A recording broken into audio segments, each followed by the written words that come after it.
அதுக்காக வச்சுருக்கோம்.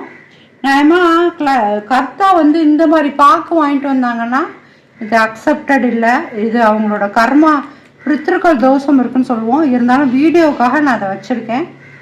இது இப்போ சேர்த்தி கிடையாது. சரி, இப்போது வெற்றிலையை எண்ணிக்கலாம். 1 2 3 4 5 வெத்தலை. நான் இந்த வீடியோவை வந்து 12 மணிக்கு மேலே எடுக்கிறேன்.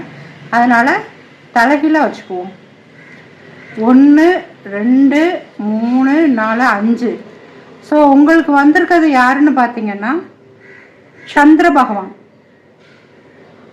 சந்திரன் பகவானை தான் இன்றைக்கி நம்ம லக்னமாக கொண்டு இதை பார்க்க போகிறோம். அப்புறம் இந்த வெத்தலையை என்ன நினச்சி எடுத்தீங்களோ அந்த வேண்டுதல் உங்களுக்கு பலிதமாகும் இந்த வருடம். சரி, இப்போ முதல் வெத்தலைக்கு போகலாம். முதல் வெத்தலை வந்து ரொம்ப